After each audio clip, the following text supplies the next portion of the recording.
Hello, Irish fans. Welcome in. I'm Ashton Pollard here with Mike Singer, our recruiting expert, who is in South Bend for the weekend. We just wrapped up the Irish Invasion camp. Around, over 100 prospects were here with the entire coaching staff, all different position groups, so every position coach was here.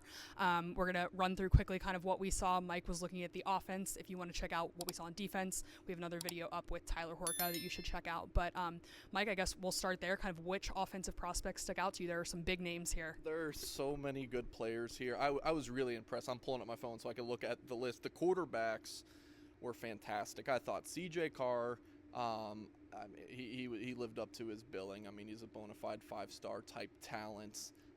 Very smooth mechanics. I wanted to note that the coaches were showing him a ton of love. They're showing his family some love. So he clearly was I would say, the biggest prospect who was here.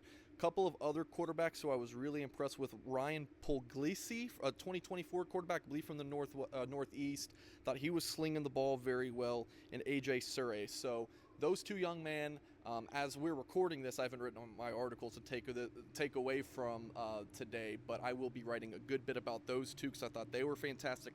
Really good running back, Anais Williams from St. Louis. Darion Dupree, I believe, in the Chicago area. They were very good. The receivers were absolutely fantastic. Cam Williams from Glenbard South over in Chicagoland might have been one of the best prospects here. And then I believe it was Gavin Bentecourt, a tight end, and Jack Larsen. I mean, Jack Larsen was fantastic. Another tight end. He's from Charlotte. I didn't get to see much of the offensive line. There wasn't a big group, but those four position groups, quarterback, running back, receiver, tight end, were fantastic.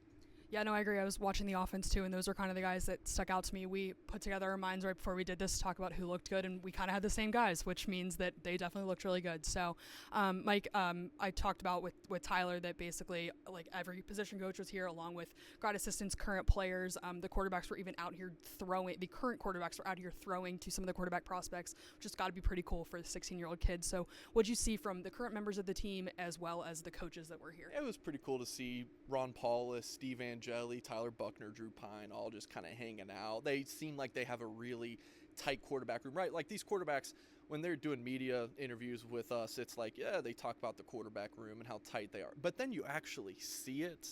It's not BS. Like, these guys are really tight. Steve Angeli looked like $1 million. I just have to add, Shocker. I am the president of the Steve Angeli fan club. I'm like half kidding right now, but like seriously, he's a good-looking kid. He's throwing the ball around a little bit, but yeah, it was cool to see.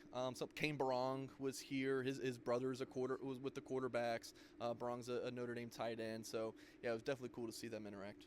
Yeah, absolutely. So, yeah, that's kind of what we have. If you want to read more up on what we did today, we'll have that up on blueandgold.com. You should definitely check that out. Sign up for $1 for 1 year to get that premium content that we're going to put up. And it's camp season here, so we'll have a bunch more kind of coming out as all the recruiting news continues to come out. So, yep, thanks for joining us.